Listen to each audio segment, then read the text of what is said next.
Good morning, my students. Welcome to ABN and PR College of Science, Kovuru online classes. Chemistry second సెమిస్టర్లో మనం unit number 4 discuss చేస్తున్నామండి. Surface chemistry అనే topic మనం discuss చేస్తున్నాము. Unit discuss చేస్తున్నాం.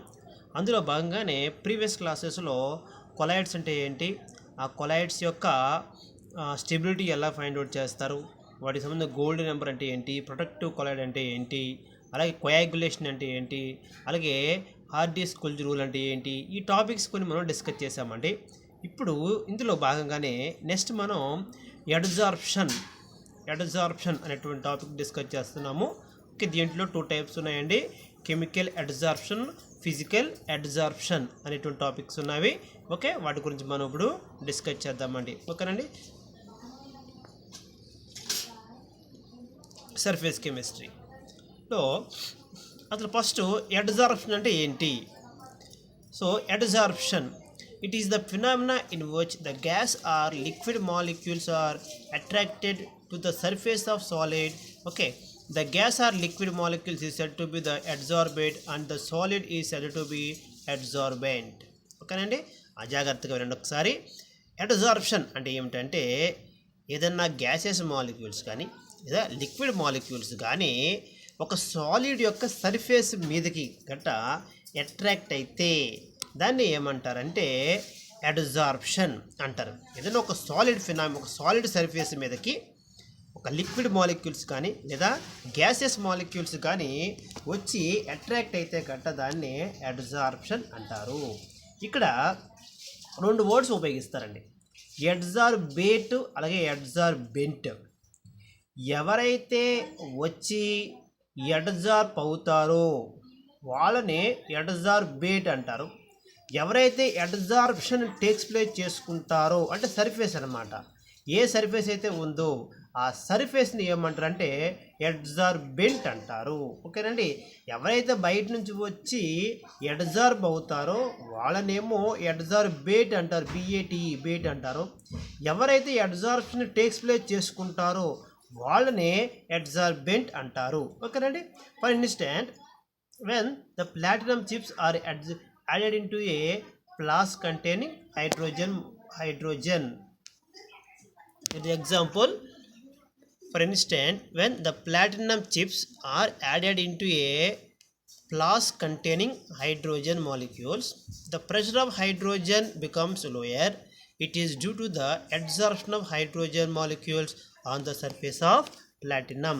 Platinum అనేటువంటి ఒక సాలిడ్ సబ్స్టెన్స్ తీసుకుంటే మనం దాని మీదకి హైడ్రోజన్ గ్యాస్ మాలిక్యూల్స్ని గట్రా మనం పంపించినప్పుడు హైడ్రోజన్ మాలిక్యూల్స్ అనేవి అక్కడ దాని యొక్క సర్ఫేస్ మీదకి అడ్జార్బ్ అవుతాయి. అడ్జార్ప్షన్ టేక్స్ ప్లేస్ అవుతుంది on the surface of platinum. ఓకేనండి. ఇంకా నెంబర్ ఆఫ్ ఎగ్జాంపుల్స్ ఉంటాయి, మనం కమింగ్ చూద్దామండి. ఓకే, నెక్స్ట్ ఈ అడ్జార్ప్షన్కి వచ్చేసరికి 2 టైప్స్ ఉన్నాయి. అందులో first one physical adsorption, 2 chemical adsorption. So physical అడ్జార్ప్షన్ని ఏమంటారంటే ఫిజిసార్ప్షన్ అంటారు, అలాగే కెమికల్ అడ్జార్ప్షన్ ఏమంటారంటే కెమిసార్ప్షన్ అంటారు. ఓకేనండి. ఫస్ట్ నేమ్ వచ్చేసి physical adsorption and second name వచ్చేసి chemical adsorption. Okay, physical adsorption అంటే ఏంటి అంటే it is the adsorption in which adsorbate molecules are attached to the surface of adsorbent by physical bond or van der Waals forces. It is reversible process. ఓకేనండి. ఇందులో physical adsorption అంటే ఏంటంటే the adsorption in which అడ్జార్బేట్, ఎవరైతే బయట నుంచి వచ్చి ఆ surface మీదకి మనం వెళ్తారని చెప్తున్నామో ఆ మాలిక్యూల్స్ ఏవైతే ఉన్నాయో అవి attached to the surface of the adsorbent by physical bond or van der Waal forces. So van der Waal forces ద్వారా కానీ లేదా ఫిజికల్ బాండ్ ద్వారా కానీ వాటి మధ్యలో ఆ అటాచ్మెంట్ ఉంటే ఆ సర్ఫేస్ దగ్గర వాటి మధ్యలో ఉన్న ఆ అటాచ్మెంట్ అనేది either physical forces or weak van der Waal forces గట్ట అయితే అటువంటి అడ్జార్ప్షన్ ఏమో ఫిజికల్ అడ్జార్ప్షన్ అంటున్నారు. ఓకే, అది రివర్సిబుల్ ప్రాసెస్ అట అండి, ఇది రివర్సిబుల్ ప్రాసెస్ అట. అలాగే next chemical adsorption. Chemical adsorption అంటే ఏంటంటే It is the adsorption in which the adsorbate molecules are attached to the surface of the adsorbent by true chemical bond called covalent bond. It is irreversible process. Quite opposite point అండి. అక్కడేమో physical bond వల్ల కానీ లేకపోతే వాండర్ wall force వల్ల కానీ attachment ఉంటేనేమో ఆ సర్ఫేస్తో అదేమో ఫిజికల్ అడ్జార్ప్షన్ అన్నాము. అలా కాకుండా ట్రూ కెమికల్ బాండ్తో గట్ట అటాచ్మెంట్ అయి ఉంటే that is nothing but like covalent బాండ్తో గట్ట అటాచ్మెంట్ అయి ఉంటే that is chemical adsorption. It is irreversible process. It is irreversible process. Next అండి నోట్ ఏంటంటే higher the critical temperature higher the adsorption. So మనకి క్రిటికల్ టెంపరేచర్ కంటే ఎక్కువగా ఉంటే అడ్జార్ప్షన్ కూడా ఎక్కువగా ఉంటుంది. ఓకే, మనకి దీంట్లో 2 రకాల ఐసోథర్మ్స్ ఉంటాయండి. ఫ్రెండ్లిచ్ ఐసోథర్మ్ ఒకటి ఉంది, అలాగే లాంగ్మూయర్ అడ్జార్ప్షన్ ఐసోథర్మ్ అని ఉంది. ఓకే, ఐసోథర్మ్ అంటే that is relationship between the ఒక గ్రాఫికల్ రిలేషన్ అనమాట. అది it is the mathematical relation between the amount of adsorbed per unit mass of the adsorbent and the pressure of the adsorbate gases. Okay, ఇది ఒక రిలేషన్షిప్ని చెప్పేటువంటి ఒక graphical representation అండి. ఆ representation ఏమంటారంటే అడ్జార్ప్షన్ ఐసోథర్మ్ అంటారు. ఓకే, మనకి 2 రకాలు ఉన్నాయి. ఒకటి ఫ్రెండ్లిచ్ అడ్జార్ప్షన్ ఐసోథర్ము, 2 లాంగ్మూయర్ అడ్జార్ప్షన్ ఐసోథర్మ్. ఓకేనండి. So adsorption isotherm means this is the relationship between the amount of adsorbed by an adsorbent and the pressure or concentration of the gas at constant temperature is called as adsorption isotherm. ఏదంటే ఇంకోలాగా చెప్పొచ్చు, it is the mathematical relationship between the amount of adsorbed ఎంత amount అయితే వచ్చి ఆ surface మీదకి adsorb అవుతుందో for unit mass of the adsorbent. Okay, ఇక్కడ adsorbent అంటే బిఈ అంటే బెంట్ అంటే సాలిడ్ అనమాట. బయట నుంచి వచ్చేవాడు అడ్జార్బేట్ అనమాట. వాడు వచ్చి for unit mass of adsorbent, unit mass of adsorbent మీద ఎంత అమౌంట్ ఆఫ్ అడ్జార్బేట్ అనేది అడ్జార్బ్ అవుతుందో ఆ చెప్పేటువంటి ఆ రిలేషన్షిప్ని ఏమంటారంటే మనం ఇక్కడ అడ్జార్ప్షన్ ఐసోథర్మ్ అంటారు. ఓకేనండి, మనకి 2 రకాల అడ్జార్ప్షన్ ఐసోథర్మ్స్ ఉన్నాయి. ఫ్రెండ్లిచ్ అడ్జార్ప్షన్ ఐసోథర్ము, లాంగ్మూయర్ అడ్జార్ప్షన్ ఐసోథర్మ్. ఓకేనండి. నెక్స్ట్ అసలు అబ్జార్ప్షన్కి మధ్యలో ఉన్నటువంటి రిలేషన్ ఏంటో ఒకసారి చూద్దామండి. మనం చదువుకుంటున్నటువంటి టాపిక్ వచ్చేసి అడ్జార్ప్షన్. కానీ మరి చాలామందికి కన్ఫ్యూజన్ ఏంటంటే అడ్జార్ప్షన్ అంటే ఏంటి, అబ్జార్ప్షన్ అంటే ఏంటి, 2 కూడా క్వైట్ ఆపోజిట్ వర్డ్స్ అండి ఇవి. ఓకేనండి, బోత్ ఆర్ ఫినామినాసే. సో అడ్జార్ప్షన్ మనది adsorption surface phenomena, physical phenomena, surface phenomena. ఓకేనండి, accumulation of particles on the surface of the solid. Okay, particles అన్నీ కూడా వచ్చి ఒక సాలిడ్ యొక్క సర్ఫేస్ మీదకి పోగు చేయబడితే, అక్యుములేట్ చేయబడితే దాన్నే అడ్జార్ప్షన్ అంటారు. ఓకేనండి, it is both are phenomenas. It is surface phenomena. Adsorption అనేది సర్ఫేస్ ఫినామినా, అబ్జార్ప్షన్ అనేది it is a bulk phenomena. ఇదేమో బల్క్ ఫినామినా అంటున్నాడు అబ్జార్ప్షన్ అనేది. మన టాపిక్ ఏమో సర్ఫేస్ ఫినామినా. Heat exchange. ఇక్కడ అడ్జార్ప్షన్కి వచ్చేసరికి it is the exothermic reaction.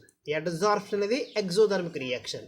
మరి అబ్జార్ప్షన్కి వచ్చేసరికి ఎండోథర్మిక్ రియాక్షన్. ఎగ్జోథర్మిక్ అంటే ఏదైనా ఒక రియాక్షన్ జరుగుతున్నప్పుడు కానీ, ఒక ప్రాసెస్ ఏదైనా జరుగుతున్నప్పుడు కానీ సమ్ అమౌంట్ ఆఫ్ హీట్ ఏమైనా లిబరేట్ అయితే అటువంటి దాన్ని ఏమంటారంటే ఎగ్జోథర్మిక్ రియాక్షన్ అంటారు. అలా కాకుండా ఒక ప్రాసెస్ ఏదైనా జరుగుతున్నప్పుడు కొంత అమౌంట్ ఆఫ్ హీట్ని అవి తీసుకొని ఆ ప్రాసెస్ జరుగుతూ ఉంటే దాన్ని అబ్జార్ప్షన్ అంటారు. Okay, next temperature. It is favoured by the low temperature. Adsorption అనేది లోయర్ టెంపరేచర్ దగ్గర జరిగిపోతుంది. మరి అబ్జార్ప్షన్కి వచ్చేసరికి it is generally not affected by the temperature. ఇది temperature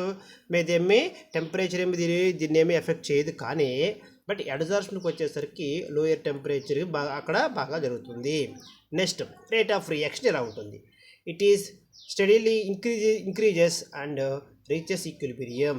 so rate of reaction ఎలా ఉంటుందంటే ఇంక్రీజ్ అయ్యి ఆ తర్వాత రీచెస్ టు ఈక్విలిబ్రియం, మళ్ళీ ఈక్విలిబ్రియంకి వచ్చేస్తుంది. మరి ఇక్కడ అబ్జార్ప్షన్కి వచ్చేసరికి రేట్ ఆఫ్ రియాక్షన్ అనేది it occurs at uniform rate, ఇది ఒక యూనిఫామ్ రేట్గా ఉంటుంది, యూనిఫామ్గా ఉంటుంది. బట్ అబ్జార్ప్షన్కి వచ్చేసరికి ఫస్ట్ ఇంక్రీజ్ అయ్యి ఆ తర్వాత మళ్ళీ ఈక్విలిబ్రియం కండిషన్కి రీచ్ అవుతుంది. Okay, the last point concentration. Okay, concentration on the surface of absorbent is different from that in bulk. Okay, but concentration అనేది ఇక్కడ it is the same throughout the material. అబ్జార్ప్షన్కి వచ్చేసరికి it is the same throughout the material, throughout అంతా కూడా ఒకే concentration maintenance అవుతుంది. కానీ ఇక్కడికి వచ్చేసరికి అబ్జార్ప్షన్కి వచ్చేసరికి concentration on the surface of absorbent is different from that in bulk. Okay, so that is the differences between the absorption and absorption. ఓకేనండి, ఇప్పుడు maximum మనం చదువుకునేటువంటి వర్డ్ ఏంటంటే ఎక్కువగా అబ్జార్ప్షన్. మన ఫినామినా అంతా కూడా సర్ఫేస్ ఫినామినా, ఫిజికల్ ప్రాసెస్ అండి. ఓకే, అంతా కూడా అబ్జార్ప్షన్. ఓకేనండి, నెక్స్ట్ ఇలా చూస్తే మనకి డయాగ్రామ్ చూస్తే అబ్జార్ప్షన్ రెండింటికి క్లారిటీగా మనకి చక్కటి డయాగ్రామ్ ఉంది. Okay, gas liquid interface, liquid solid interface. ఇక్కడ చూస్తే ఫస్ట్ అబ్జార్ప్షన్ చూద్దామండి. ఇక్కడ లిక్విడ్ బల్క్ పార్టికల్స్ ఏవైతే ఉన్నాయో అవి ఈ సాలిడ్ యొక్క సర్ఫేస్ మీదే ఉన్నాయి తప్ప సాలిడ్ లోపలికి అంటే సాలిడ్ యొక్క ఇంటర్స్టిషియల్ పొజిషన్లోకి ఏమి ఎంటర్ అవ్వలేకపోయినాయి. ఓన్లీ సర్ఫేస్ మీద వరకే వచ్చి ఆగిపోయి ఉన్నాయి. ఓకే, దట్ ఈ సర్ఫేస్ ఫినామినా కాబట్టి అది అబ్జార్ప్షన్. మరి ఇక్కడ అబ్జార్ప్షన్కి వచ్చేసరికి కొన్ని మాలిక్యూల్స్ ఇక్కడ గ్యాసెస్ మాలిక్యూల్స్ ఏవైతే అవి కొన్ని లిక్విడ్ మాలిక్యూల్స్లో కూడా లోపలికి అంటూ కూడా చొచ్చుకొని వచ్చేసినాయి, లోపలికి పెనిట్రేట్ అయిపోయినాయి, ఇంటర్స్టిషియల్ పొజిషన్లో కూడా అవి వచ్చేసినాయి. కాబట్టి అలా ఇంటర్నల్ పొజిషన్లో కూడా వెళ్ళిపోతే దాన్ని ఏమో అబ్జార్ప్షన్ అంటారు. ఓన్లీ సర్ఫేస్ వరకు వచ్చి ఆగిపోతే గట్ట దాన్ని అబ్జార్ప్షన్ అంటారు. Next, it is the differences between the physical absorption and chemical absorption. It is most important అండి. ఇంపార్టెంట్, ఇది నెంబర్ ఆఫ్ టైమ్స్ మనకి ఎగ్జామ్స్లో అడుగుతున్నటువంటి ఒక టాపిక్ అనమాట. What is the differences between physical absorption and chemical absorption. ఓకేనండి, points ఉన్నాయి, point వైజ్గా మనం డిస్కస్ చేద్దాము. ఫస్ట్ పాయింట్ ఇప్పుడు మనం చెప్పుకున్న point, it is due to intermolecular van der Waal forces. ఈ ఫిజికల్ అబ్జార్ప్షన్కి కారణం ఏంటంటే జరుగుతుంది ఏంటంటే intermolecular force of attraction, that is nothing but van der Waal forces. మరి కెమికల్ అబ్జార్ప్షన్కి వచ్చేసరికి it forms a chemical bond between the substrate molecule and surface of the absorbent. ఇక్కడ సబ్స్ట్రేట్ అంటే బయట నుంచి వచ్చేటువంటిదే, దీన్నే ఇక్కడ ఏమంటారు అబ్జార్బేట్ అంటాము, లేదా సార్బేట్ అని కూడా అని పిలుస్తారు. Sorbate molecules and surface of the absorbent. There is chemical bond ఒకటి ఫామ్ అవుతుంది between the both absorbent and absorbate. ఓకేనండి, next second point, heat of absorption is లో.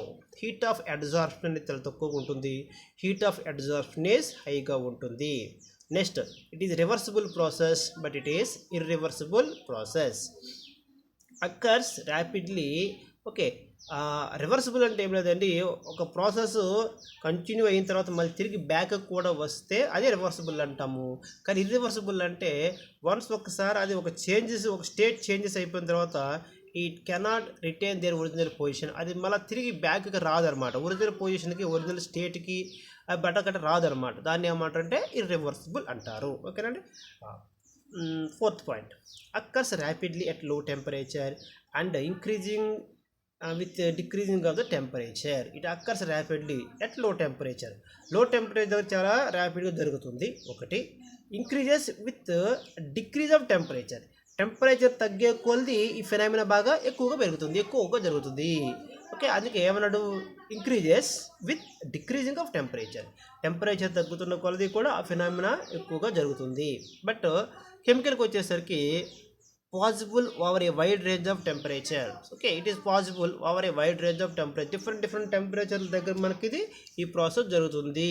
ఓకేనండి, next point, mono layer or multi layer. ఈ process అనేది mono layer అయి ఉండొచ్చు లేదా మల్టీ లేయర్ అయి ఉండొచ్చు.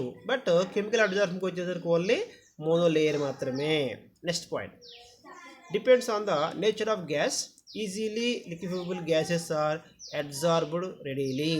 సో ఈ టైప్ ఇదేంటంటే ఈజీగా లిక్విడ్ అయిపోయేటువంటి గ్యాసెస్ ఏవైతే ఉంటాయి, మనకి ఫస్ట్ సెమ్లో వచ్చిందని liquefaction of gases, Jal Thomson effect అని కొన్ని గ్యాసెస్ ఈజీగా లిక్విఫుల్ అయిపోతాయి. ఓకే, సో అటువంటి గ్యాసెస్ అనేవి చాలా ఈజీగా మనకి అబ్జార్బ్ అవుతాయటండి. అయితే ఇక్కడికి వచ్చేసరికి more specific than physical absorption. Physical absorption లాగా కాకుండా మోర్ స్పెసిఫిక్, కొన్ని స్పెసిఫిక్గా మాత్రమే కెమికల్ బాండ్ ఫామ్ చేస్తూ అబ్జార్బ్ అవుతాయి. That it is specific one. Okay, but it is not a specific one. Next non activated. సో ఇది నాన్ యాక్టివేటెడ్, బట్ ఇక్కడికి వచ్చేసరికి కెమికల్ అబ్జార్బ్కి వచ్చేసరికి ఇది యాక్టివేటెడ్ అని చెప్తున్నాడండి. Okay, next point increases of pressure increasing the absorption. Okay, pressure పెరిగితే అబ్జార్ప్షన్ కూడా పెరుగుతుంది. బట్ ఇక్కడికి వచ్చేసరికి కెమికల్ అబ్జార్ప్షన్కి వచ్చేసరికి change of pressure has no effect. ప్రెషర్లో చేంజ్ అనేది కానీ, ప్రెషర్లో తగ్గుదల కానీ, అది ఇంక్రీజింగ్ ఆర్ డిక్రీజింగ్ అనేది కూడా ఎటువంటి ఎఫెక్ట్ ఏమీ చూపించదటండి ఇక్కడ కెమికల్ అబ్జార్ప్షన్ దగ్గర. Okay, next no electron transfer through polarisation of substrate may occur. There is no electron transfer. ఇది ఫిజికల్ ఫినామినా అంటున్నాం కాబట్టి there is no electron transfer through polarisation of sorbate may occur. ఇక్కడ ఈ మనం ఏదైతే వచ్చి absorb అవుతుంది అంటున్నామో absorbate B A T absorbate or sorbate both are same words అండి. ఇక్కడ ఎటువంటి ఎలక్ట్రాన్ ట్రాన్స్ఫర్ అంటే ఏమీ జరగదు, పోలరైజేషన్ అంటే ఏమీ జరగదు. ఓకే, మరి ఇక్కడ ఏమంటున్నాడంటే కెమికల్ అబ్జార్ప్షన్కి వచ్చేసరికి electron transfer leading to bond formation between sorbate and surface. ఇక్కడ కెమికల్ అబ్జార్ప్షన్లో ఖచ్చితంగా ఎలక్ట్రాన్ ట్రాన్స్ఫర్ ఉంటుంది. ఓకే, అదే అక్కడ కెమికల్ బాండ్ని ఫామ్ చేస్తుంది between the surface and sorbate. ఇక్కడ సార్బేట్ అంటే బయట నుంచి వచ్చి అబ్జార్బ్ అయ్యేవాళ్ళు. ఓకే, మరి సర్ఫేస్ ఎవరు అంటే సర్ఫేస్ని ఏమంటారు, అబ్జార్బెంట్ అంటారు. ఇక్కడ సర్ఫేస్ని అబ్జార్బెంట్ అంటారు. ఓకేనండి, next it is otherwise known as physisorption. So ఇది అనదర్ నేమ్. ఫిజికల్ అబ్జార్ప్షన్ ఏమంటారంటే ఫిజార్ప్షన్ అంటారు. ఇక్కడ ఏమంటారంటే chemisorption. It is also otherwise known as chemisorption, chemical absorption or కెమిసార్ప్షన్.